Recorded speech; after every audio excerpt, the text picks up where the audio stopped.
Hello and welcome to the Sorare Lounge, hosted by the Sorare Thursday Club. Santé.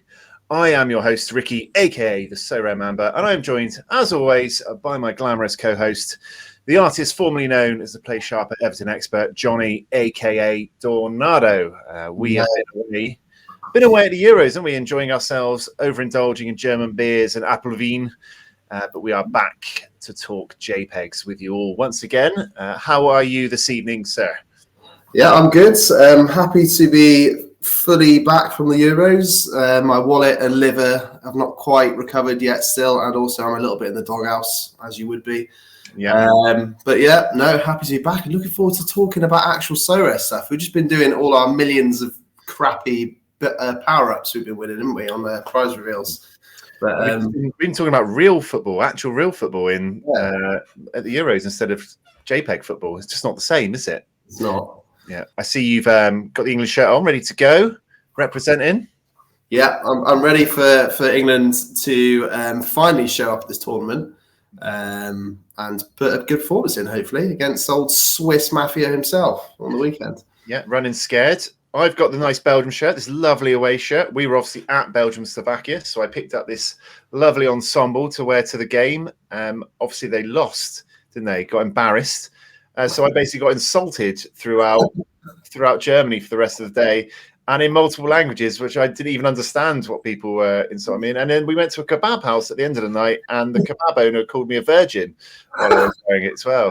So, I actually forgot that. Yeah, it was funny because obviously when you wear a country that you're not actually from, the Belgian fans were like, and speaking Belgian to you, and you were like, yeah. And then when you lost, the Slovakian fans were like, and you were just like, I'm not actually from Belgium. I just couldn't understand the stick. Yeah. Wasn't there an English fan as well that we walked past and they went, you're shit, mate?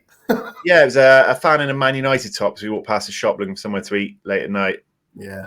Took one look at me in the Belgian shop and went, oh, you're shit. Which I think is quite rich coming from someone in a Man United top. Yeah, that's true. That's just typical England fans. But no, everyone on the whole was good friendly banter over there, wasn't it? We didn't see any trouble, but it was good. Yeah, good fun. But yeah, maybe this shirt is a little cursed. Never been insulted so much in 24 hours in my life. Belgium obviously lost, but I'm waiting for the podcast, so let's hope this next hour goes reasonably well. We'll get into a bit more Euro talk later, but as always, we like to warm up. 5 questions to get your brain motoring in what is affectionately known as 5 and kicking. Missed it. Thought of these questions only a few moments ago. They're obviously going to be very good. First one, who wins the Copa America? Do you even know who's still in it? Yes. Good start. I know USA aren't. I'm pretty sure it's Argentina. Is it Brazil, Argentina? Colombia, Argentina in the next round. Am I right? Colombia, Panama, Argentina, Ecuador, Venezuela, Canada, Uruguay, Brazil. Okay, so I was wrong completely. That's all right. It's a road question. I would say Argentina. I don't think Brazil will win it, but Colombia have looked very good. On the brief highlights I've seen of a couple of their games, I randomly own a load of Colombian players for some reason that I've won through rewards. A couple of Everton players that used to play for Everton, now play for Colombia. So I'm going to go for Colombia. Why not? I like it. Don't go for the obvious. Yeah. Have you been playing much of the Copa tournaments? Not really, just purely because I don't really have the money to sort of pad out my team. If I have 5 who I thought might be starters, I put them into the limited comp, which I did last week, and 2 of them didn't even play. So it's not gone particularly well. I'm just focusing on the Euros. I feel like my gallery needs to be looked at when I've got some time and to try and shape it a little bit. So I'm a bit behind. Yeah, I probably have got 5 good Copa America players, but like Messi didn't play. De La Cruz didn't play one, did he? So if they all 5 I owned played, it'd probably be good, but I'm just using them elsewhere. But okay, Colombia for you. I'm just going to go Argentina. The best thing about Copa America is Maxim Crepery, the best goalkeeper on Sorare, the absolute GOAT of goaltenders on Sorare, pulling it out of the bag. Been doing terrible at Portland, hasn't he? But go away with Canada, starts racking up the scores for us. I remember we cussed him, weren't we? I think Canada were playing France in one of the friendlies for the Euros, wasn't we? And we were like, right, Crep was on a run of like 15 games with Portland being horrific and getting errors led to goal, got sent off. I was like, right, he's going to get smashed. And did he get 90 or something like that? He's been on fire. And then he's been great for Canada in the Copa America. I think he got 80 in midweek, didn't he? But it's been very useful. That's the Crep we all know and love, isn't it? That's the crap we all know and love, especially as we told all our friends that he was the GOAT keeper. They all bought him, and then he's been absolutely terrible. So it has been a nice little renaissance. Okay, so you've gone Colombia. Next question. Gorilla, giraffe, and a hippo. You need to keep one as a pet, make one extinct, and the other one becomes the Everton mascot. Wow. Gorilla, a giraffe, and a hippo. Okay. I'm going to go for Hippo as the Everton mascot. Hippo, yeah. Just because they're killers, aren't they? They're like actual manhunters. And they always go about, what's worse, a hippo or a shark? It's like a hippo by far. So you don't see many hippos as mascots. It's different, isn't it? And they look fat and out of shape in the Everton kit, which, would go well with the team. So and this goes well with what I do. Okay, so what were the other ones? Gorilla, and giraffe. One is a pet and one extinct. I think I'd make the gorilla extinct, just purely because I want to have a giraffe as a pet. I'm not sure you could have a gorilla as a pet because it would just kick the shit out of you, wouldn't it? Giraffes look fun. You could use it to go and clean the gutters at the top of the house. Like. After a few beers, though, you kind of resemble like a gorilla, didn't you? Struggling to speak, wobbling around. You probably get on quite well. Trying to eat paprika crisps. Yeah, get them all over myself. That was a bad night, wasn't it? Anyway, but gorillas are extinct now. Sorry, gorillas are extinct. Giraffe is your pet, and hippo is the new Everton mascot. Okay, like that. Next question: will we get Saudi coverage next season? Oh, the age-old question. Is this something do you know something? No. I mean, I have asked this one before, but for the first time, I've just taken my first ever Saudi transfer blow, haven't I? This evening. It's never happened to me before. I've always laughed at your downfall. Arthur Thiat, who was away with the Belgium team, has come back and departed Rennes off to Saudi Arabia. Fabrizio himself confirmed it. So, it's a kick in the teeth for me. It's a very long-term hold. You rare as well. It's rare, top level card for me. So that's painful. So I've asked the question again, see if your mind's changed. Do you think we're going to get it? I don't think we're going to get it. It just doesn't look like it's in the pipeline. I don't know. I mean, their initial announcement, didn't they? They made before this last season started, saying we won't cover Saudi in 23-24. That's what they said. Yeah. But the way they said it did imply maybe they're just going to see how it goes scoring wise last season and see if it's like stupid or there's a massive discrepancy between the best players and the not so good players. So maybe they've done some analysis. Maybe it's good to be scored. I don't know. I know that Opta does cover it, doesn't it? So it is purely a choice by Sorare not to cover it. I certainly would not mind if it was scored. Although a couple of my players that did go to Saudi are getting rumoured with leaving Saudi already. So I'm going to go for no as my answer. Okay, no. Arthur Thiat, you are destined to be a dead card for me then. He's young as well, right? I thought maybe the top button being done up could have caused the Virgin kebab shop owner comments. We've gone for the undone button now. Wow. Question 4. You're going to a desert island forever and can only take one biscuit with you. What is it? One biscuit. Yeah. I'll tell you what mine is while you think. Mine is the chocolate OT.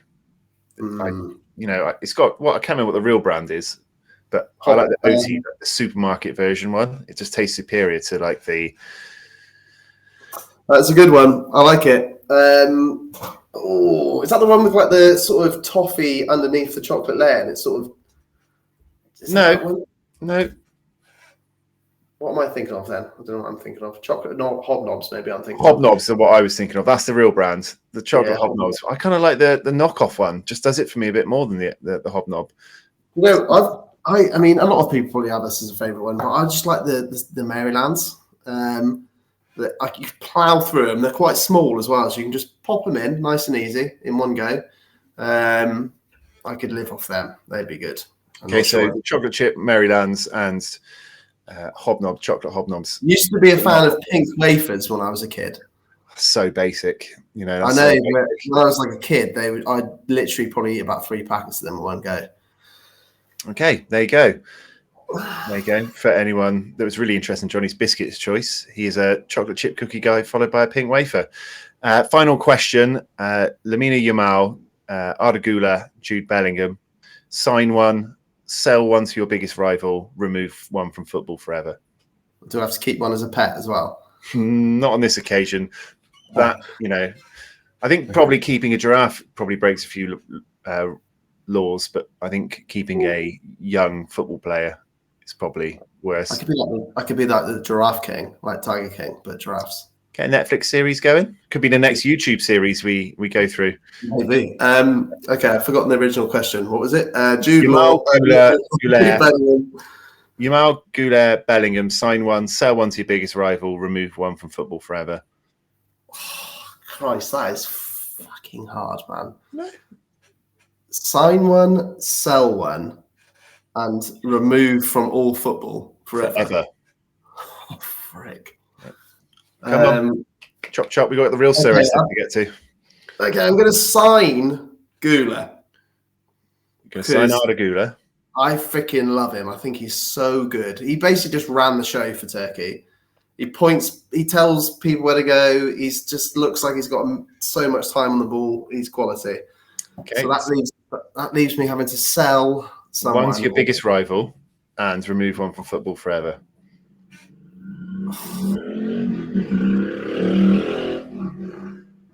Excuse you. I think you probably got to sell Bellingham to your rival just purely because he'll be worth an absolute. He's got that young English premium on top, so you'll get loads of money for him, like compared to Yamal. Okay. So Arda Güler plays for Everton. Jude Bellingham's gone to Liverpool, and Yamal has disappeared from football forever to become a recluse. For some reason, yes. And also, whilst we're talking about Yamal, did you know that Pepe, the centre back for Portugal, is 7 years older than Yamal's dad? Yeah, I did also see that tweet that you've seen. That's mental. That's a good stat, though. That is mental. So Yamal's dad was 17, I think, or 17 or 18 when he had Yamal. Yamal's obviously now 17, and Pepe's 41. That just blew my mind. Anyway, boom. There we go. Bonus stat for everyone there. I got the little Yamal Spain Future Legends card in pre-tournament, presuming that he was going to do really well, and that card would be worth £8 million soon. I also won him, didn't I, for 7th, 8th, 9th? Finishing low, near 10th place in the Euro competition. Got a Lamine Yamal, which is awesome. He's no Wagner, though. He's no Kai Wagner, no. Yeah. And also, you've got him, but now he's about to retire from football for life. So no, he's just been sentenced to Room 101 by... Sentenced to Room 101 with the Gorillas. Anyway. Okay. That's the warm-up done. Only took 14 minutes for us to get through the warm-up. Before we get onto the main stuff, time to slot in the plea to the fans. So thank you to anyone who's watching now, watching or listening afterwards. Please like and subscribe and all that vibe. It helps us keep the lights on at the Thursday Club, and we would appreciate it lots and lots. Thank you. So we move on from that heartfelt plea. We're going to get stuck in some Euro chats, as well as Keepers Klub, suck on those toffees, and the return of Smash or Pass. But first, let's have a little catch up on some of the things we missed while we were away. The biggest addition to the Sorare world has been the Euro Rivals competition, the European Rivals competitions. We all jumped into a load of leagues and ambassadors' back pockets to try and win a holiday with Zidane. What do you think about the Rivals competitions? Is it fun? Have you enjoyed it? So one, I really like Rivals in general. Without the this competition, I'm very much a pre-Rivals lover. I'm a pre-Euros Rivals lover. Yeah. A raw dogged Rivals lover. That's right. Didn't need all the extra bits to keep you happy. I don't. I love everything. But second of all, I love this Euro Rivals competition. I think it's been really good. I think a lot of people have thought it's been really good. I think it's great how they're doing a tournament long form competition and also effectively daily competitions to try and win the box for getting the highest score in your league. Keeps everyone interested. I know you've won quite a few boxes. I think I've won 2 boxes, 2 or 3 maybe. Not sure I've won anything in particular that's great in them, but it keeps you putting teams in, doesn't it? It does. Even like the league we've got, where there's only like 5 or 6 of us left who still like put in a team for every game. You still want to do it because you can come top of like that small league and get a box. And it's good to it's making me look more at like the daily challenges as well, like the to try and win arena tickets, just because I'm using so many more arena tickets than I was before. So I'm actually having to put more effort in. It's cool trying to think of, right, it's Netherlands versus Romania. Probably everyone's going to go for Netherlands stack. I'm going to go for Romania stack. Try and be different. I didn't actually do that, but like it makes you think more about the game. And I don't need an excuse to watch the Euros because I love watching Euros anyway. But it does make it more tasty, doesn't it? Watching it with the Euros match on, with the rivals match on it. Sure. I have paid closer attention to them because of the sub thing. I've been sat there, especially from like half time to 60 minutes when you're waiting for that first sub and you're like hovering over like, right, I've got to make the sub. We literally did coming on. We were at the fan park, weren't we? We both had it loaded up on the Germany game. Was it the Germany? What was their second game? Can't remember. But we both had it loaded up like, I'm going to put Emre Can on quick. I can see him warming up. He's coming on. Got to get highlights off. I think engagement-wise, it's a really good move from Sorare. We talked about this before the Euros, but they needed to do something really good for the Euros, and they've obviously done the separate Sorare Euros competitions, which has been really good. You've won some good prizes, and then also this Rivals thing has been great. It's been blowing up on Twitter, isn't it? I think a lot of people have been really liking it. Yeah, I think like you said, I paid attention to the challenges on Rivals for the first time ever. Although I keep doing the buy someone through auction or instant buy, doing it and then forgetting to go in and claim the 3 tickets. So I just keep buying like 60p shitters for the club and then not actually getting anything for them. But yeah, it's definitely ramped up the engagement. I probably enjoyed that more than the actual SO5 Euro competitions themselves. Yeah, because it's been quite hard trying to win stuff in those. I've had a couple of sort of 380, 390s I haven't even placed for a tier 5. Like there's just so many good teams out there. You can't have anyone fail, can you? Everyone needs to be the clean sheet and multiple decisives to have a chance. I think one thing I've mentioned to you about Rivals or the Euros competition for Rivals that I think could have been better, just for me personally, is that we were in Germany. I had no 4G. I thought my team had set for the Germany-Scotland game on the first day. Obviously, it was one of the days where there was just one game. So if you didn't set a team for that game, you start off with 0. Thought my team had set, went in to check it at half-time, hadn't set.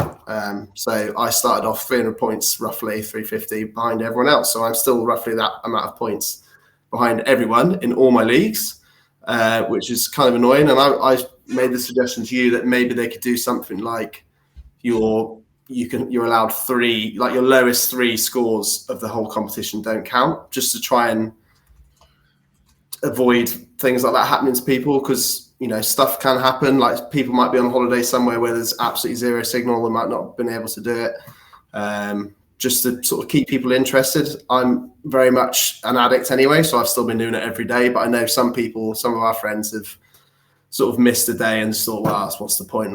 I'm miles behind now, won't bother. So it might have kept engagement up a little bit more. I don't know. What's your views on that? It's definitely one of the criticisms I would say is if you're not in the top 5 and you've got no chance of getting in there because you've missed one or something, I do feel like you're less involved or less inclined to like be desperate to help out your league, are you? Because certain people are now cut off at the bottom. They've got no chance of getting into the top 5 and counting as the overall score.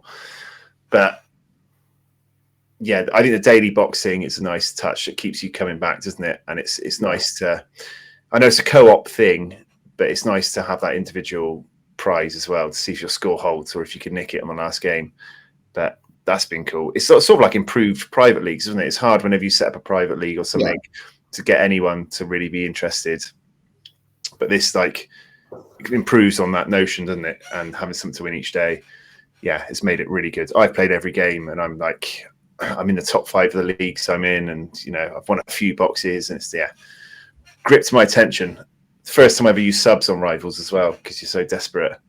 Yeah, to get rid of the especially when a player's had an awful first half, scored. There's been a lot of own goals in this tournament. They've scored an own goal in your Rivals team. You're like, well, they're on 14 now. All I need is a sub to come on, and they've got more points than them. So you're sort of just watching eagerly to see who's probably going to come on. So yeah, it's really good. I like it a lot, but does need a couple of tweaks. I know there's been a little rumor on Twitter. Nicholas likes to put these little cheeky tweets out. Was it Nicholas or was it Dan? I can't remember. But it was Nicholas, yeah. I know you're going to say that there's something bigger coming, isn't there? After, if you like the Euros things, you wait till we've got, and everyone's like, "Whoa, what's happening?" I do think it's probably going to be something Premier League related. I know they've got full coverage of Spain and Germany as well. Maybe they'll just do them for all of them. Little big Nick tease, wasn't it? A little big Nick tease. It'd be interesting to see what you do with the Prem one, because how do you run the format? Obviously, there's loads of games all on the weekends, loads of 3 o'clock kickoffs. You can't. Yeah, it'd be weird to expect everyone to do 10 games on the weekends when they're all congested into the weekend. It'd be interesting to see what they do. If they can nail it and get it right, because I think you need to tweak it a little bit to make it perfect. But obviously, it would have to be a slightly different format. Maybe they do something like just split the Premier League into 38, have completely different game week structure for the Rivals leagues for Premier League. So just have a game week like they do in Fantasy Premier League, for example, and then you can put 10 Rivals teams in for the 10 games each game week, or you can put 2, whatever. But the more you put in, the higher chance you have of getting a high score that counts towards your game week score. Something like that. I don't know how they'll do it, but yeah, maybe they do games of the week or something, 3 games of the week. Yeah, they're on at different times. It'd be interesting, because a season-long thing, you get the old FPL problem, don't you, where people can't be bothered to pay attention after 1 month. So maybe it's broken down into smaller segments, so you don't have to have a cumulative score throughout the year, because of people just keep missing stuff and then they'll drop out. So yeah, it'd be interesting. But I think it's cool. I hope they do more stuff. I hope they expand on it. So I like the co-op dimension. Co-op's great. Co-op's great. Yeah. You talking to different people in telegrams of people and discussing tactics. It's kind of cool.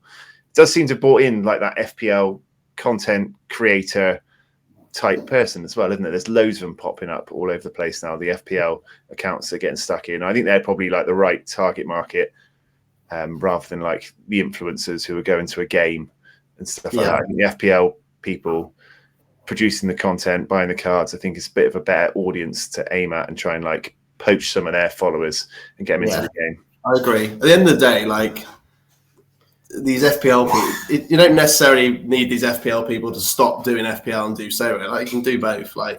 Let's be honest, FPL doesn't take half as much of the time and research as Sorare does. So there's probably a bit of time in their schedule to maybe get some. How the fuck they make so much content and eke so much out of making one sub a week to their team and discussing when they're going to use the wild card.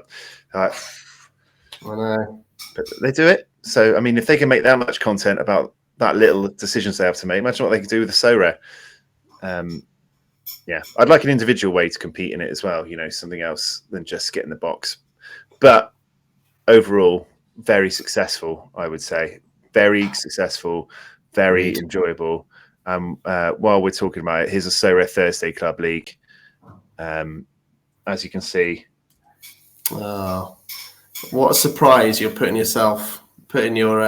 the leaderboard on the screen. I only just got up there. Lewisham Lions, Park G Jack, Kevin Doe, and Duncan Desorley himself in the top 5. Ooh, by 1 point. 1 point ahead of 6th place for Duncan Desorley. I feel like I've done pretty well there, considering I missed a whole game week. So I'm 300 roughly behind everyone at the top. Yeah, you're making a good effort. I've tried. You tried. We tried. Okay. The other big thing that came in was Essence. Let's touch on that before we move on. Of course, yes. Essence. Haven't crafted anything yet. Every man his dog, who seems to be putting up a video on Twitter, has been pulling incredible pools.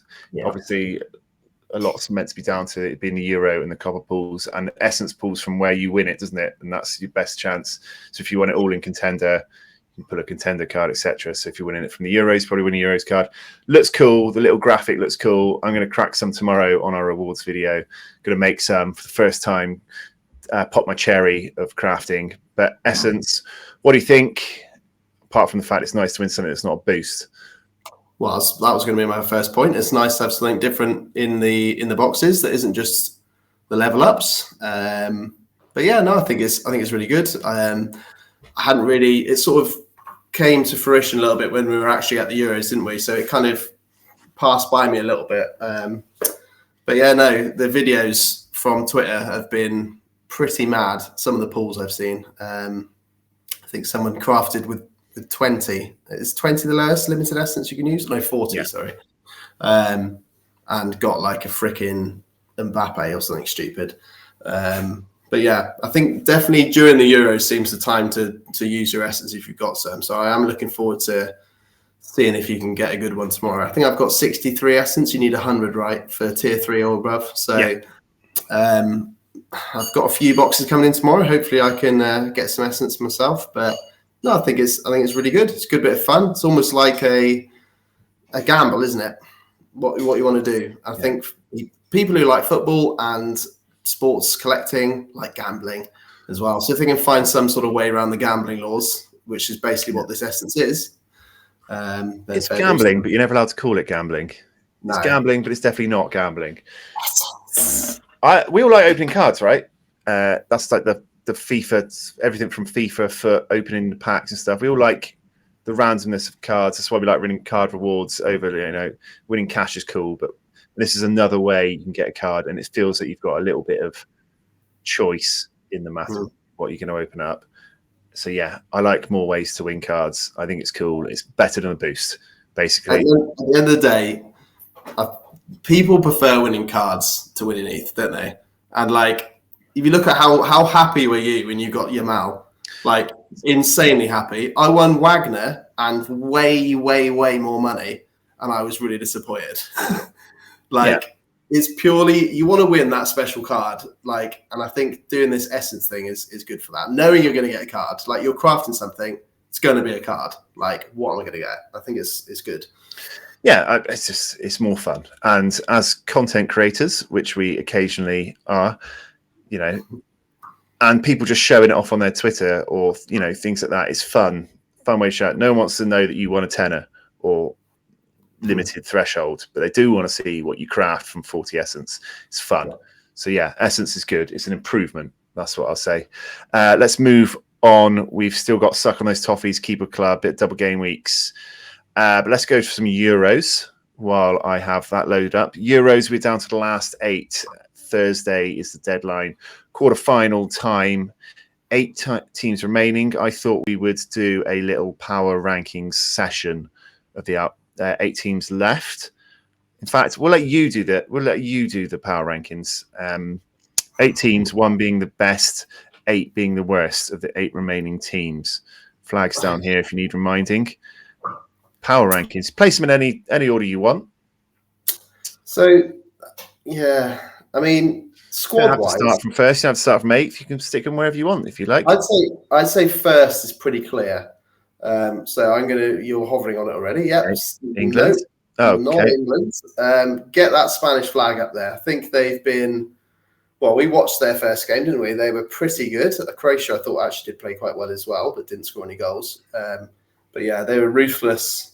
They look so good pretty much everywhere. At the back, in the middle, they've got Fabian Ruiz and Rodri, probably 2 of the most comfortable footballers on the ball that has ever existed in football. They've got players to come off the bench. They've got 2 of the most exciting, young, rapid wingers that has ever been seen, probably, in Yamal and Williams. They completely annihilated Georgia, wasn't it? Yes.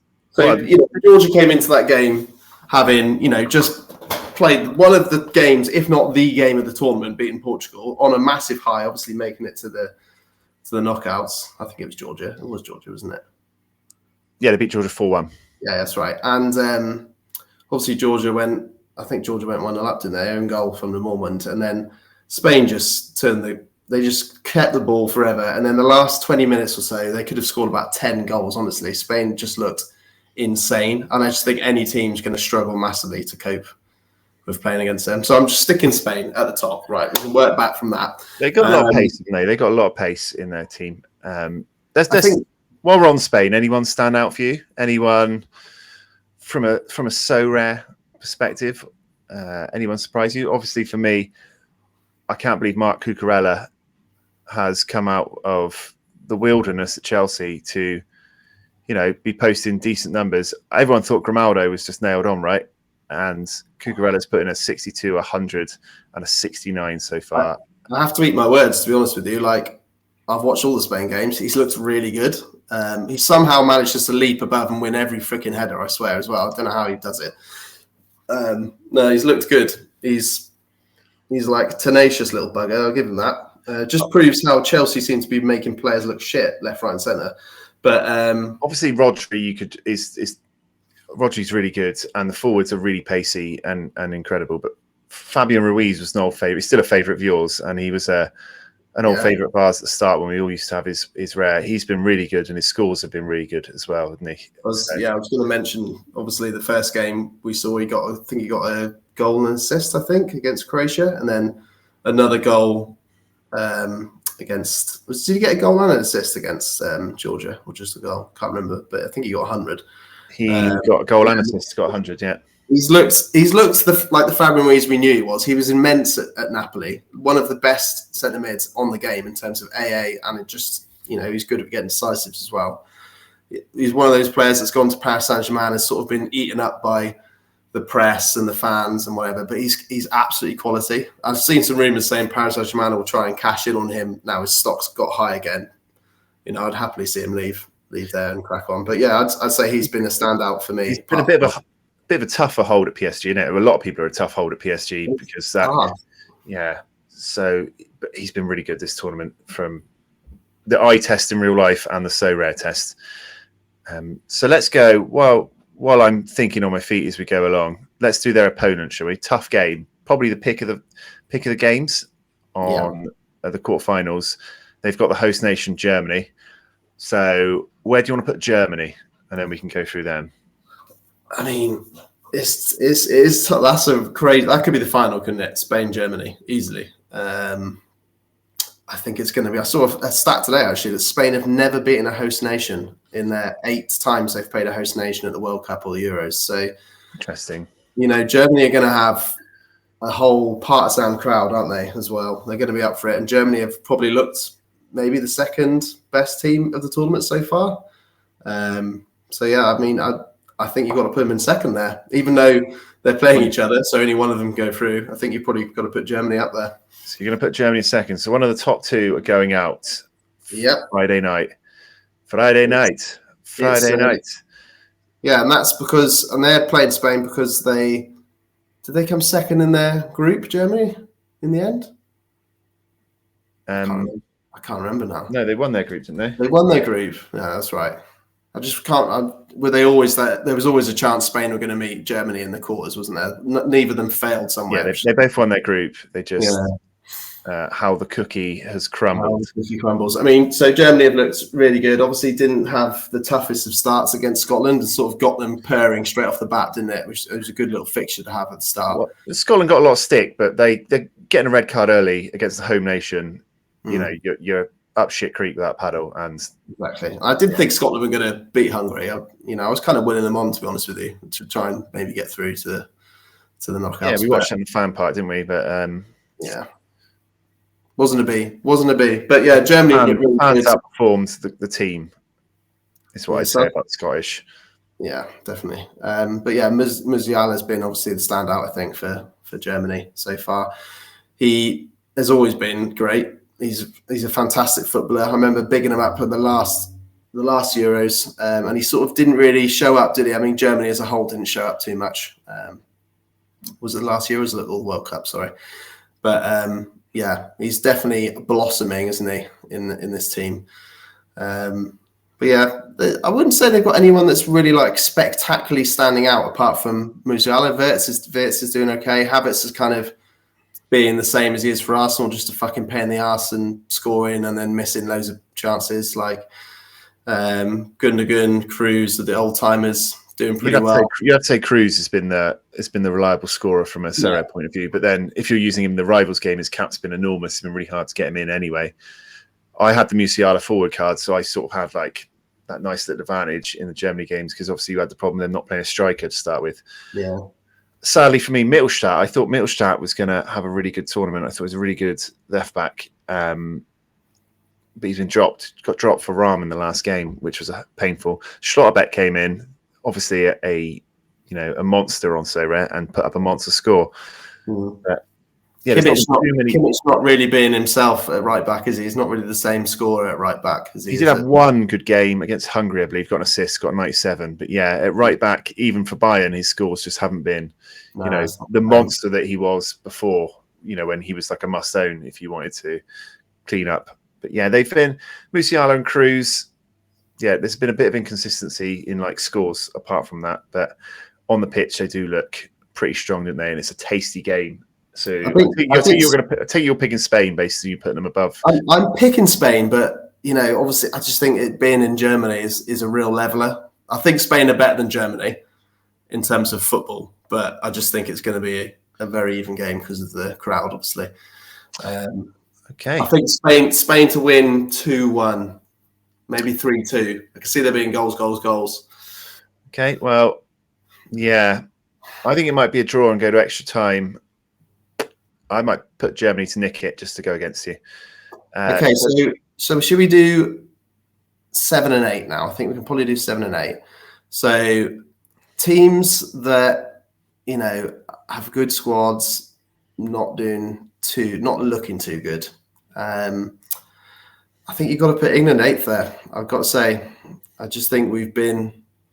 We've got through. Don't get me wrong. We've got through, and they always say a sign of a good team is if you're winning and not playing well. But doing it 4 times in a row, you can expect maybe one or 1.5 games of bad football in a tournament, right? You're playing big teams in big games in a different country, but I just think we've looked really bad, haven't we?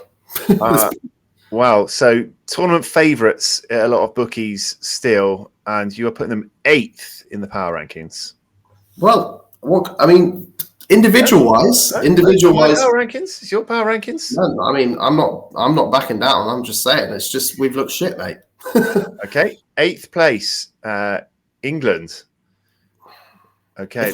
If we win it, imagine if we win it and we've played this badly. True. Okay.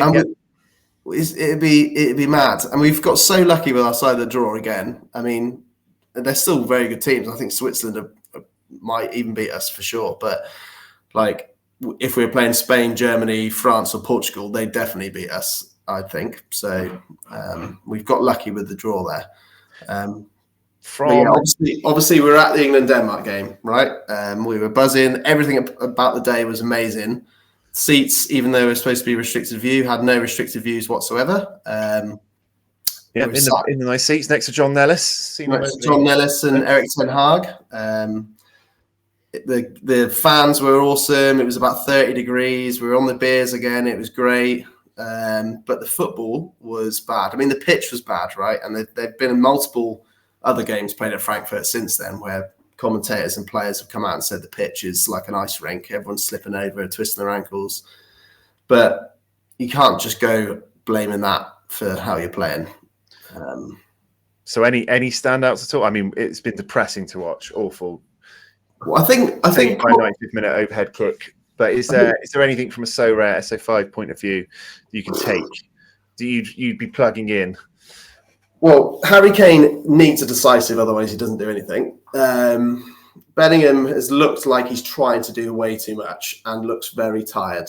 He looks like he's played 48 matches of football this season, which is what he actually has played for Real Madrid. He scored all of his goals for Real Madrid in the 90th minute, which implies he's basically not getting subbed at all ever. I heard Sorcerman today said he needs shoulder surgery, but it's waiting until the end of the tournament. He's fucked. He's complete, and he's trying to do too much. Obviously, he scored an absolute worldie overhead kick goal, and I was doing laps of the house when it happened. But yeah, he's not looked the Bellingham that we know he is quite yet. I think probably our best player, embarrassingly, has probably been either Mark Gahey or I think Foden's looked good without actually scoring decisives. I think Foden's looked pretty dangerous. Yeah, been terrible for SO5, but he has been at about 42 cap for the rivals competition. So, he's been plugging in. John Stones, for me, has put up 3 decent scores, 64, 74, 71. He's probably the highlight of the England team. They only conceded 2, they haven't lost. So it's the defenders' scores that have really been propping you up. But I bought a Kane and a Bellingham and a Saka for the tournament, and that's very well in winning me anything. But yeah, Stones has been decent from a Sorare perspective. I thought Gay's been good on the eye test, but yeah, it's been tough watch, and you don't really see any imminent signs of it improving. But yeah, you haven't had any incredible SO5 scores from them at all. If you had a 95 from Bellingham, is probably all you've had so far. Yeah, the only thing I would say about England is that obviously they've been getting quite a lot of abuse from fans. Southgate's been getting in the ear a little bit. Obviously, ex-players, pundits or whatever have been quite rightly saying they're not playing good enough. And they're not. I think, the England players themselves have come out and said they're not playing well enough. But if anything's going to galvanise the team, it's scoring in the 95th and a half minute overhead goal and then winning in extra time in a game which we should have won, obviously, against Slovakia. But that's going to galvanise them, I think. They're going to be up for this game against Switzerland. Switzerland are a good team and have looked good this tournament, but they're not full of absolute world-class players, are they? So who knows? We're going to be watching the game, aren't we? So see what happens. I'm not very confident. I think the English team get a lot of stick from all angles all the time, no matter what's happening. We did top our group, so I thought the group stage stuff was probably a bit over the top, because you topped your group. Some very good teams did not. We were undefeated. The last game was a shower of piss, though. I was at Glastonbury and we were trying to get updates in the crowd. But yeah, it's not been great. We need a new centre back, obviously, and we were already looking pretty thin at the back anyway. I think the sort of media and fan perception has been particularly bad for this tournament, just purely because we have so many good players. And we don't want it to go to waste, basically. And I don't want Southgate. It's very hard to hate Southgate, isn't he? He's a really good guy. He's galvanised the nation over his 8 years or 10 years, however long he's been in charge. But I do think he's probably going to leave at the end of this tournament, whether we win it or not. So, yeah. All right, let's go on to Switzerland. What do you think about Switzerland? Obviously, it's a very interesting fact about the Swiss flag. It's a square. It's the only square flag in the world. Well, it's not the only one. I think there's like 2. Wow. Okay. Maybe 3. But it is a square flag. Yeah. Well, it looks rectangular there, mate. I think you need to sort those parameters out on the thing there and make it square. Okay, but, let's play Switzerland. Okay, so... Square, but not a square flag, Switzerland. Okay, so you can't put them in the top 4. So we're looking at 5, 6 or 7. So I think I'm just going to go for a nice little 6. I think. Going 6 for Switzerland, okay? Switzerland. 6. Switzerland. Anyone stand out for you in the team? Obviously, they've beat Italy comfortably. Italy looked absolutely shocking. But is there anyone standing out for you in the Swiss squad? I just think they're all very solid players. I don't think anyone necessarily is standing out massively. I know Vargas scored a couple of really good goals, and they all a really good goal. One really good goal, against Italy. Akanji is a luxury limousine of a centre back. He's a very good player. But yeah, they've got no one that stands out. Xhaka obviously is very solid, but also he's not a spectacular footballer that kind of scores worldies or does amazing things. He's just really, really solid. I just think the whole team is full of solid players that play well as a team. So it's going to be real tough for England. I just, they obviously all scored pretty well, apart from Mbolo against Italy. But yeah, they've been inconsistent scorers throughout. So yeah, there's nothing there that like grabs my attention. And I know Ndoye's been linked to Man United and some other clubs. A lot of hype about him, but yeah, this guy I'd never heard of as well. But he looked quite good in the last game as well. Bologna. Yeah, Bologna guy. So yeah, I can gloss over them mainly because Swiss Mafia's team, and I hope we dick them at the weekend. Although I don't hold out a lot of hope. So we also have Netherlands versus Turkey, another quarterfinal game. So do you want to place Netherlands for me? Okay, so I'm going to place Netherlands in 7th. Ooh. Wow. Okay. So they actually looked off a resounding win yesterday. They looked pretty good yesterday. I'll give them that. Second half, anyway. Second half of the second half. They sort of took the game away from Romania. But they haven't looked that great this tournament. If they had points for how good their fans are, they'd be top because of that. If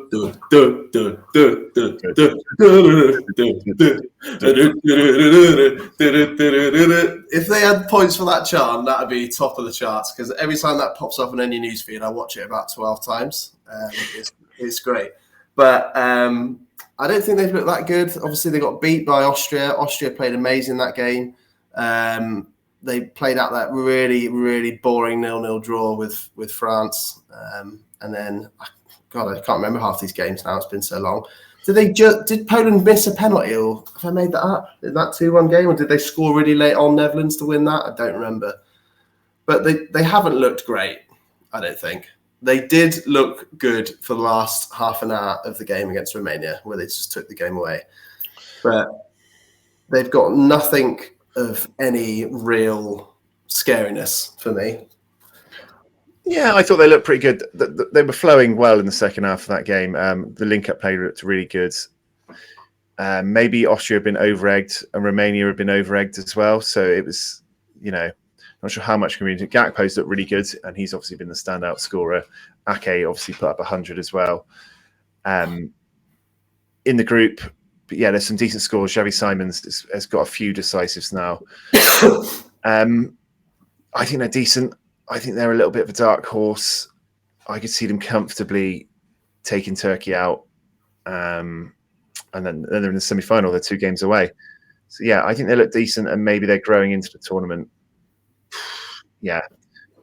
There's a lot of good players to like as well if you were looking at a team that you then hold after the tournament. Verbruggen's young. I really like Dumfries, Ake, Gakpo, Simons. There's lots of good pieces in that team as well from a Sorare perspective.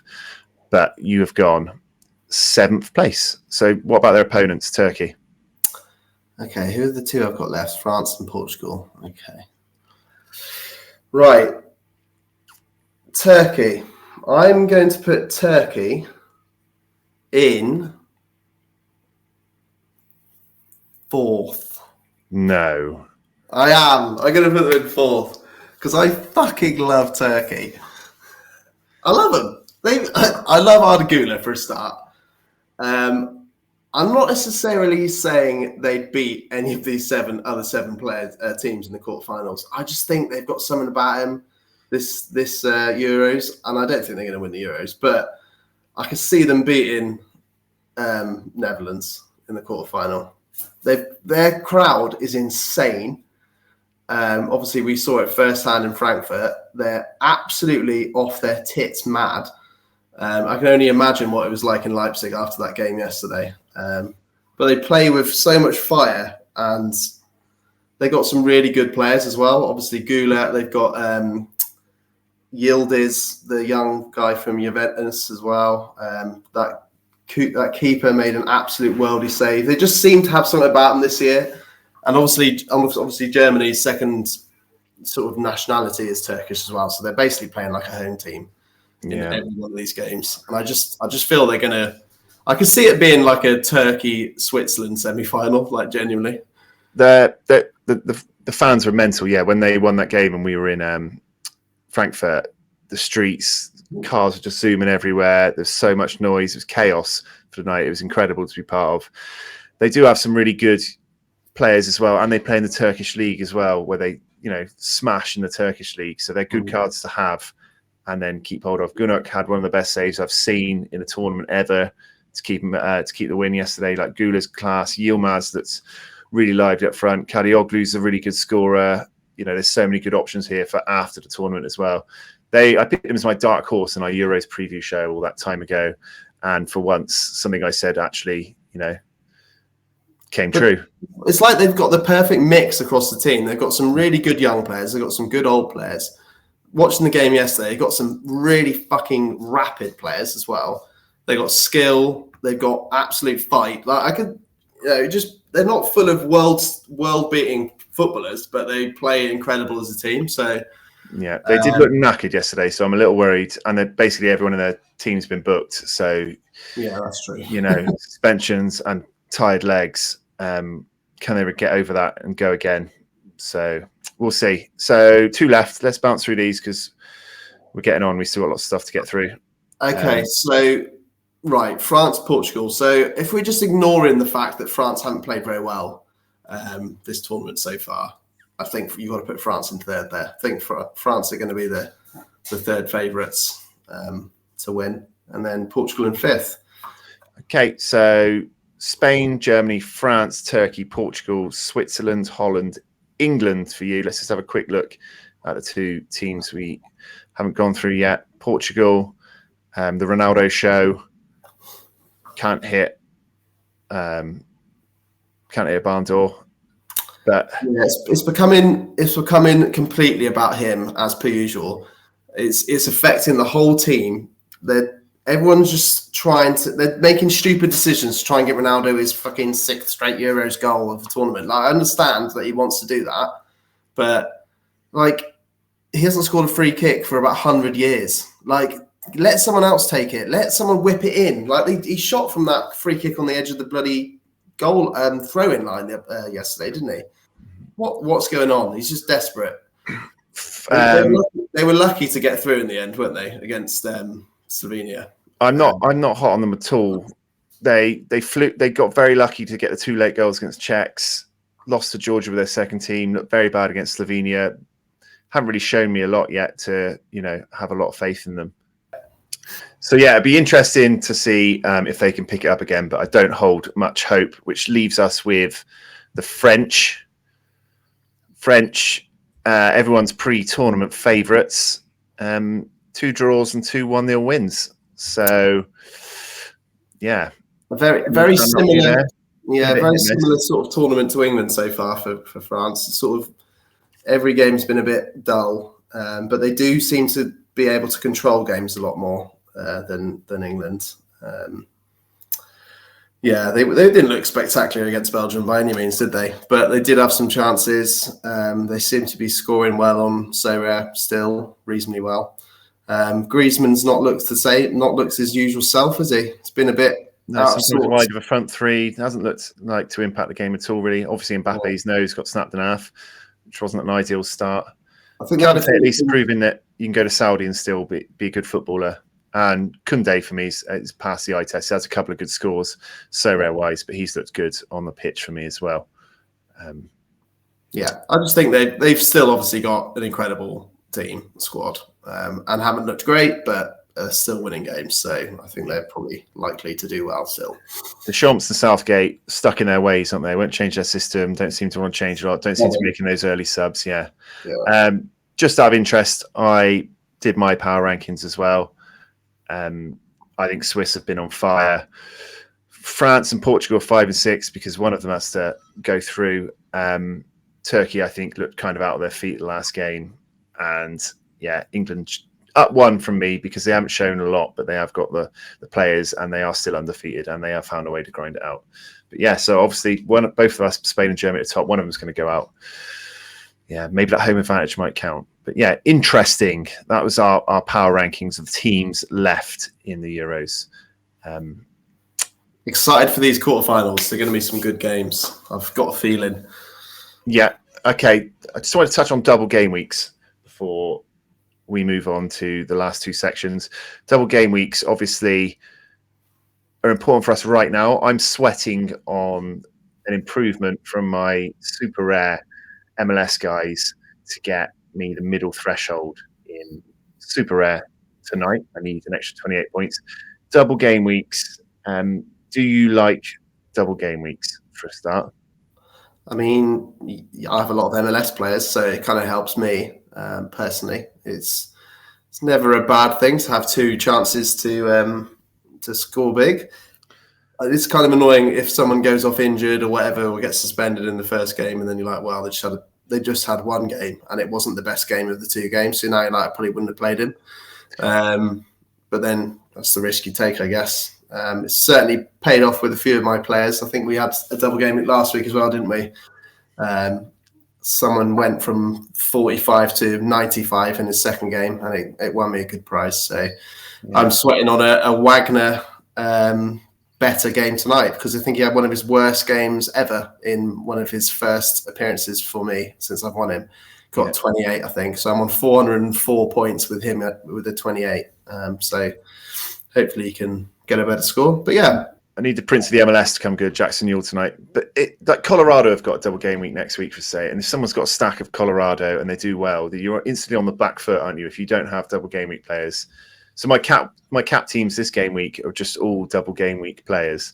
It feels like you almost got to have them to be, giving yourself the best chance. So, and the second game always happens late in the game week. So if you haven't got them and you think you've put up a really good score, it happens a lot sometimes with the K-League or stuff. And then on the last day, the last morning, the last overnight, you get tonked by a load of the second games from people. Yeah. It kind of hurts. I think I like when it works out for me, but I can see why people don't enjoy it so much if that's not the area you play. You don't play MLS or whatever, and then we do. So I've got a load of players with two chances to get a good score. Sometimes I just feel like it can be quite annoying.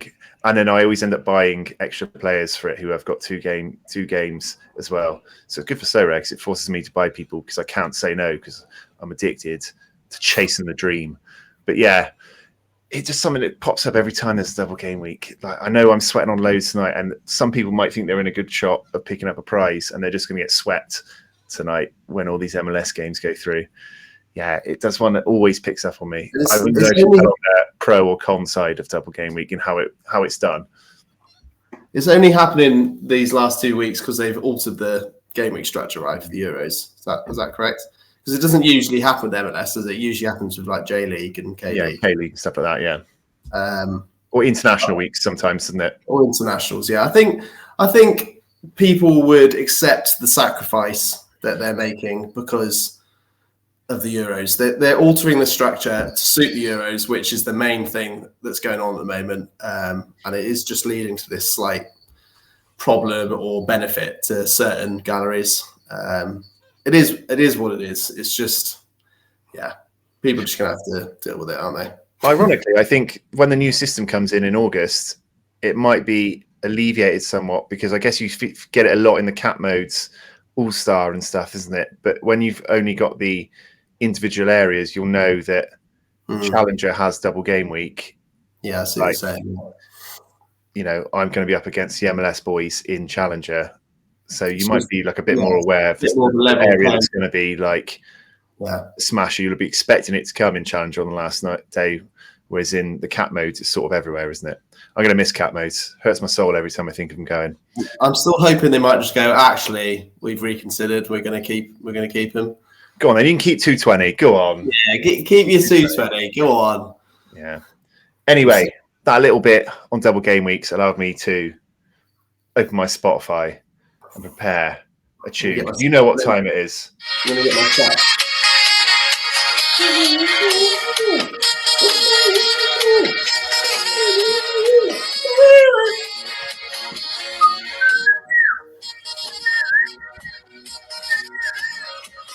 Yeah, enough of that. It's Keepers Klub 2024, my favourite part of every show.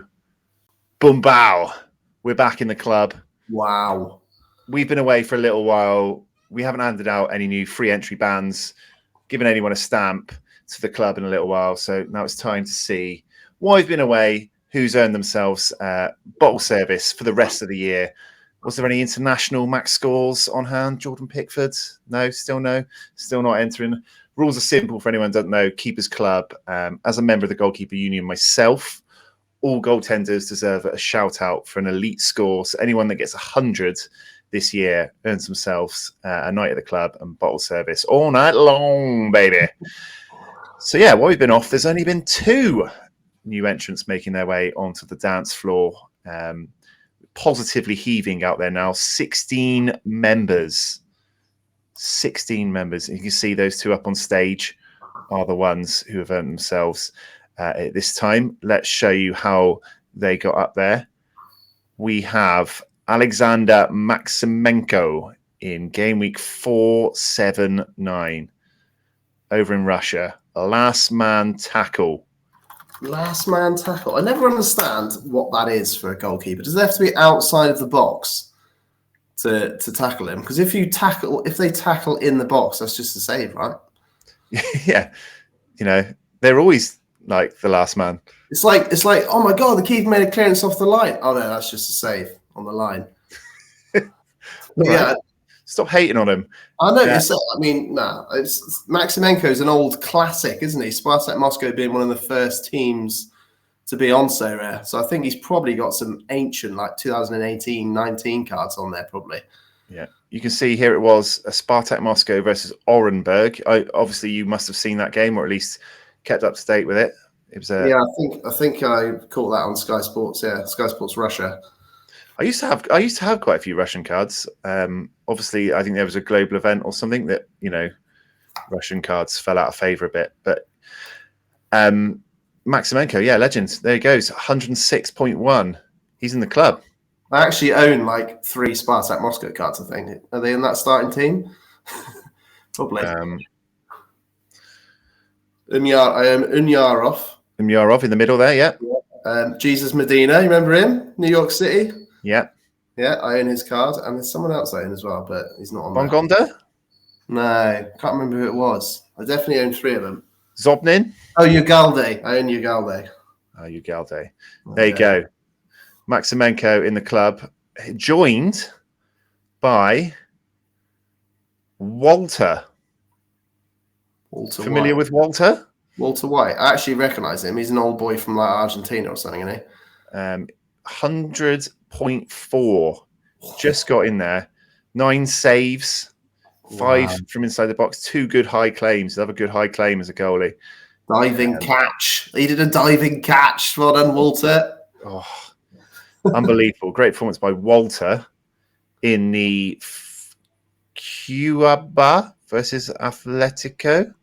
Yes. Yeah, you obviously watched that one as well. I watched that. Yeah, it was a double header. Super Sunday it was. Spartak Moscow and then Cuba. Pedro Rang got 77 in the other game. In the other goals, it was a good game for the goalies. Adriano Martins, another 100. There you go. All the big names were out. Walter at 36, I think he is. Yeah, 36, same age as us, and obviously we still go to the club if we wanted to. Wouldn't be there very late, but we could go. Is that a Riquelme at left back? Is that some sort of relation to the really good Riquelme, but spelled differently? This is evolved form, I think. Oh, right. So here we go, up on stage, introduce themselves to the rest of the fellas. Walter and Maximenko.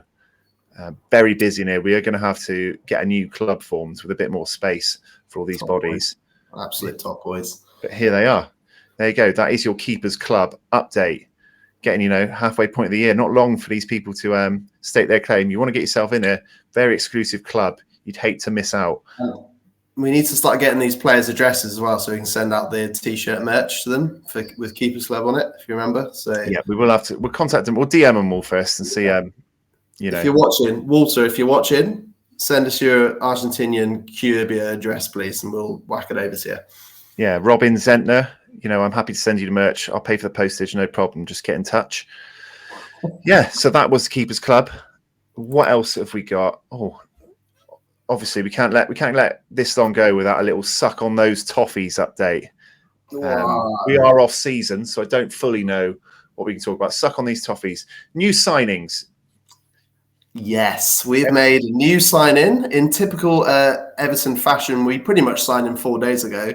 He came in with his medical, all passed, and then we waited 4 days to announce him. It got so long that Marseille actually tweeted it before us. They were so fucking fed up waiting for us to tweet it out. But yeah, we've signed Iliman Ndiaye. Very good player. Was Sheffield United's player of the season from the Championship when they got promoted. And then when they did get promoted, they sold him to Marseille.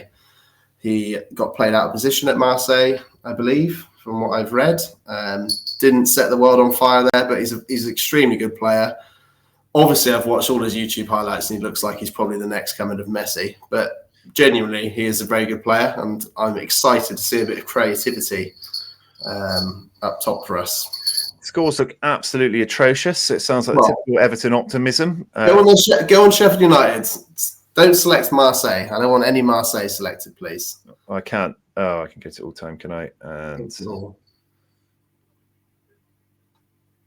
Sheffield United. Much better. There we go. Yeah, well, I mean, in the Championship, fairly average. He's very good, and we've been crying out for a bit more creativity up top, and he's versatile as well. He can play across the front three. So 0.0097 for a rare. I very almost bought his limited yesterday and thought, actually, I've made this mistake before. Just wait for the new season cards to come out, and he'll be there. So yeah. That's a tactic for the Essence for some people who are trying to avoid the FOMO, isn't it, of the Euros pools from the Essences, save for the new cards coming out. So that's the other tactic, isn't it, with the Essence? Wait for the new season cards to come out. 0.0022 for a limited as well. You were very optimistic about Beto as well. So let's see if this one goes any better for you. I still back Beto. But some other big news we had this week was we managed to sell Ben Godfrey for 12 mil, I think it was, in the end. Can't remember the exact price, but yeah, we sold him to Atlanta. Came a bit from nowhere, really. I always liked Ben Godfrey. The first year he came to us, he was quality. Putting in some crunching tackles. He's pacey. Broke his leg. He got really bad long COVID and never really recovered from that. Kind of fell away a little bit. Played quite a few times last year, but mainly at right back, and did a pretty good job. But yeah, I was quite shocked to see the fee we got for him. We obviously made a huge loss on him, so I'm pretty sure we spent like 25 million on him. But yeah, nice little sale before the PSR deadline, and we also sold Lewis Dobbin as well just before the PSR deadline. And yeah, because you did that really above board random swap of crap youth players with Aston Villa, right? Crap youth players. He got like 15 caps for the first team last year, mate. You don't get a cap for playing for the first team. 15 appearances then, not caps. Okay, because you and Villa really wanted each other's players for extortionate amounts of money, didn't you? There was definitely Chelsea are doing it. I mean, every other fucking team's doing it, mate. So we're now doing it. We're like, right, fuck you. You're going to take our points from us. We're going to sell our youth players for 100 mil. Yeah, well, I still don't have to like it. I'm above board. Anyway, the fact that someone paid you 12 million for Ben Godfrey has to be financial doping by itself. It is absolutely ludicrous. I had to check the date. I thought it might have been April because that was an absolute joke. We sold 2 fringe players for around 20 mil, which apparently is what we needed for the PSR stuff, which hopefully means we don't have to sell Branthwaite, DCL or Onana. Not one of them may want to leave. Apparently, Branthwaite definitely doesn't. I don't think Onana does. DCL potentially might want to leave. Might want to try something new. He's been through the ringer a little bit the last few years with us, and yeah, might want a fresh start. And then Newcastle in for him with some sort of swap deal with Minte, the right winger, but he's gone to Brighton now. So, okay. Yeah. So Ben Godfrey, very cheap, obviously, because he's crap. But do you think he could? Was there anything you saw that leads you to believe he might be a good player at Atalanta and thus worth investing in at a low price? I mean, the football in Italy is a bit slower, so maybe that'll suit him. I don't know. He's not a bad player, and he's probably who's ahead of the pecking order than Michael Keane. It's just he's got a higher value at the moment in the market. We need the money, so. But yeah, we've been in the market for a few other free agents at the moment. Seems to be that we're chucking contracts left, right, and centre to people, trying to get some players in, some squad players in.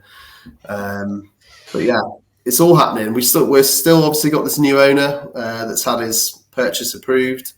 It's going through the Premier League protocols at the moment. The Roma owner, Dan Friedkin, I think it is. So that's exciting. And obviously got the new stadium on the way as well. So it's all go. So basically what I'm saying is we're getting Champions League football next season, and I can't wait for it. Okay. So Branthwaite, McNeil, DCL, and Anna, strong chance they're still there. So if you own them, a lot of people do have the Everton stacks because they were the cheap option when the Premier League tournament came out. Still looking good. You might still have that stack intact when the new season starts. No more than one piece probably goes if you were going to get in my opinion. Yeah, I still think McNeil is ridiculously cheap for the numbers he puts out. That is the one so rare plus point of Everton. McNeil is so cheap compared to other Premier League forwards at the scores. We do joke about it, don't we? But legitimately, if you just forget what shirt he's wearing and look at him without Everton tinted glasses, he's actually elite.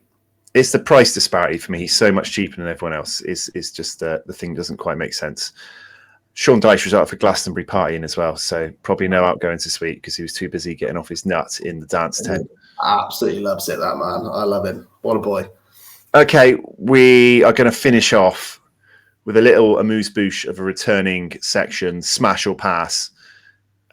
Obviously, transfer season is back, so we look at some big transfers that have happened and whether we think it's a smash or a pass in so rare terms. So I'm going to go for one of your players to start with. His name is Rafa. He was at Benfica, and he is now at Besiktas, correct? That is correct. There was obviously massive rumours and massive disappointment on the horizon with his Saudi, apparently, agreement with one of the Saudi teams. Luckily, it fell through. Don't know why, but it did. Rafa's been one of my darlings since records began in my Sorare gallery. I love him. Look at the price of his rare card now. I think it's like 30 quid. I'm pretty sure I paid about £700 for his forward card. So he's won me a lot of cards, to be fair. So it's pretty embarrassing. £700. I mean, not actually for my bank account, but in terms of ETH, do you know what I mean? Things have gone mental. But 1,600 he once went for, £1,600 he was up at one point. He was elite, and he still is, to be honest with you. And I think Turkey, I think, was the big hope for a lot of Rafa owners, was that he'd end up in Turkey. He's definitely got the look of someone that would end up in Turkey, isn't he? Maybe go for a hair transplant as well whilst he's there. But it's a nice set of hair, nice beard, nice tash. He's got good hair, to be fair. Besiktas have not been one of the... obviously they're one of the main three teams, aren't they, in Turkey? But I think they're probably third out of the three at the moment, if I'm not mistaken. I might be mistaken. I think he did get rumoured with Fenerbahce as well. Would have preferred, or Galatasaray maybe. I would have preferred one of those two, but I think he'll do well. He's a very good player. I've watched a lot of Benfica games last year. Obviously, I own 4 or 5 of their rare players, so ended up relying on those games quite a lot in Gameweeks. So, yeah, he's an extremely good player. I'm surprised no one in the Prem came in for him, especially someone like Wolves. They love a Portuguese 5'4" player. But I think he's a decent 35-ish quid for the rare. Obviously, the limited 0025 was the last sale. He does have the peaks in him as well, which I always like to look for when you're not buying the elite level player, because I can never afford to buy the elite level players in rare. I like to, when you're going for those mid-tier ones, them to have the 100 in the bag or the high 90 in the bag, and you see can put in the 100. Turkey does have some smashes, especially when you play for the big clubs. It's a nice stomping ground that I've been picking up some players in, and challenger, isn't it, Turkey? Yeah. So that would fit with my main core is going to be MLS and Championship. So Turkey's a nice little fit around for that as well. But yeah, good player. I think he could do quite well there. At the price point, I will call him a smash. He's getting on a little bit into his 30s, but he's a big smash for me. I think he'll do really well in Turkey. Besiktas, there's a lot of teams they can smash in Turkey. Okay, so Rafa to Besiktas, double smash. Hot tour. Kernan Dewsbury Hall. I don't know why I'm saying his name like that. KDH. Leicester to Chelsea. Into Premier League transfer. Loads of people love bigging this guy up. Leicester, perhaps some decent scores in the Championship. Has shown he's got some decent AA ability there. Leicester obviously did very well in the league, got promoted. He had some good stretches of scores, especially to start the season there. Gone to Chelsea now. Is he a good card to buy, keep, sell? Will he play? Well, I own his limited, so this is another card that I own. Very good player. Watched a fair bit of him when he was in the Premier League for the first time with Leicester. Always looked like a good player, and then went down to Championship, did really well for them. There was rumours of him going to Brighton, wasn't there, at first of all, which I think would have been a lot more of a smash. Then Chelsea remembered that they just fucking buy everyone. So yeah. I think the issue is, I think he's a very good player. I think he's a smash in terms of just his ability. I just think him going to Chelsea is just not a good move. I think a lot of good players go to Chelsea and completely lose like 3 years of their careers. Maybe he won't. Maybe he'll start, but they just have so many players to keep happy. I just don't understand how they expect to do that. I could see him going in and playing alongside Casido and getting Gallagher out of the team, because he offers a bit of not as much Duracell by as Gallagher, and he has to create. They've got Enzo though, haven't they? They've got Enzo's, and Enzo is like a bloody 100 mil or whatever the hell they spent for him. Yeah, so Enzo, and they've got Lavia, who's come back from injury now, who's worth they spent fucking God knows how much on. So I do think he could play well in there, but I think game time and trusting his game time is going to be the issue. And you could see Dewsbury Hall playing in that Cole Palmer role there behind Jackson, couldn't you? But then Cole Palmer's always going to play if he's available. I guess you could push Cole Palmer onto the right, Dewsbury Hall in the middle, but then they've got like shitloads of other wingers like Madueke, Mudryk, they've got Sterling. They've got so many players. It's going to be, it's interesting. I'm not sure. I'm going to say it's what's the opposite of smash? Pass. It's a pass for me. You shall not pass. Yeah, I kind of like players at the top Premier League clubs tend to hold their value a bit better. So is it the worst hold ever, the worst wait and see? But yeah, I would be a pass based on, I just don't trust reliable constant starts. But he's definitely a good player in there. But it's not like he's 19 and coming onto the scene, is it? And like, oh my God, he's 25 now. He's getting on. People maybe don't know. It's like when Jesse Lingard, everyone kept saying he was a Man United youth, and he was like 42. Yeah. It stinks of Danny Drinkwater, doesn't it? Leicester to Chelsea, never plays a game of football. All right, so that was a pass. Let's do one more before we get out of here. Bristol City. Well, I'll let you take the lead on this one. Fally Mayulu. Fally Mayulu. Has joined Bristol City from Austria. He was at Rapid Vienna. Spoke very highly of over there. Apparently gutted to lose him. Come in. We've needed a striker, needed a bit of creativity and pace up there. We got Tommy Conway. He could be on his way out. And does he flatter to deceive a little bit anyway? But yeah, highly rated player. Fally Mayulu, 21 years old, so lots of under 23 utility left till 27. Still young, so you see his AA games not all there. A lot of sub appearances. So I'd imagine if he starts, he's playing 60 minutes, or he comes on for the last half an hour, isn't it? He's probably still developing. I've heard he's very tall. Is that right? Is he a tall lad? I don't know. I haven't seen his metrics. I think he's 6'4", 6'5", maybe. But 0091 on the new season rare, and a 0007 on a limited. So not much of a. Hey, I bought one. I immediately bought one as soon as it was announced, just because I'd imagine I'll probably end up watching about 5 Bristol City games next year. But if his chant isn't Fale Miula la la la, Fale Miula la la la, little right, that should be that. So that's the only thing I've got on him. I think he was highly rated in Austria. His scores towards the end of the season look all right. Challenger, forward, under 23 as well. Cheap price. I like the mix. I'm completely biased. I'm going full smash, Full send. long-term hold. Get your boosts on him. Get to level 20. Fally. Smash. The next Tammy Abraham. Yeah. Who knows? Smash or pass from you? Smash, mate. Smash all day. I've heard he's going to be, the next Tammy Abraham. Probably going to be starting for France at the next Euros, I'd imagine. Damn, I love a bit of optimism to finish a podcast. Can't wait to see him down the gate next year. We've been going for quite a long time now. We always aim for 1 hour and we always go fucking miles over it. So I think we'll end it there.